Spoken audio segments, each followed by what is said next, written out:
Hi అండి.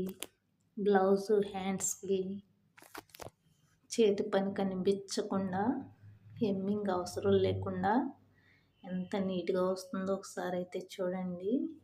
మనం ఇలా ఈ పద్ధతిలో కుడితే హ్యాండ్ చాలా నీట్‌గా వస్తుంది. ఇది ఎలా కుట్టాలో ఒకసారి అయితే నేను చూపిస్తున్నానండి.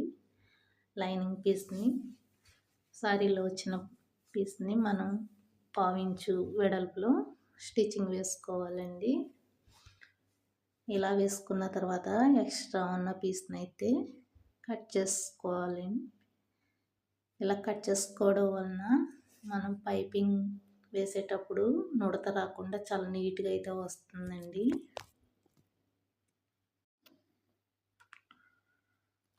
దీనికైతే నేను 12వ నెంబరు థ్రెడ్ అయితే వాడతానండి.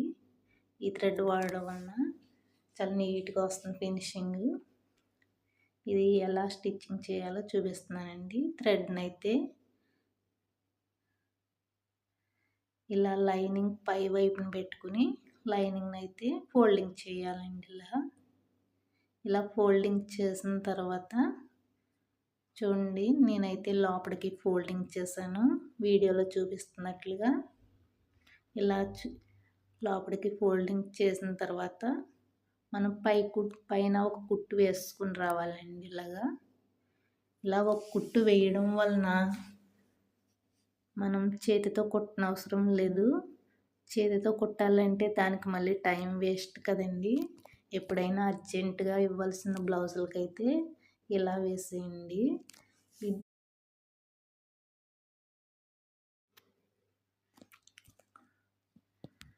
ఇలా వేయడం వల్ల మనకి టైం కూడా సేవ్ అవుతుందండి. చాలా నీట్గా వస్తుంది చూడండి ఫినిషింగ్.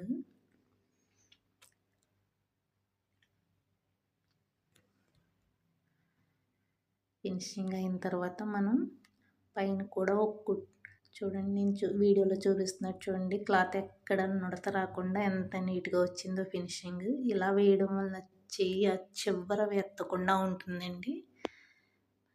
ఇలా వేసిన తర్వాత చివరిగా ఒక కుట్టు వేసుకుని మిగిలిన క్లాత్ని ఎక్స్ట్రా క్లాత్ని ఇలా కట్ చేసేసుకోవాలండి. కట్ చేసిన తర్వాత మనం బ్లౌజ్కి అయితే స్టిచ్చింగ్ వేసుకుంటే చాలా నీట్గా ఉంటుందండి. ఆ వీడియో నచ్చితే లైక్ చేయండి, సబ్స్క్రైబ్ చేయండి.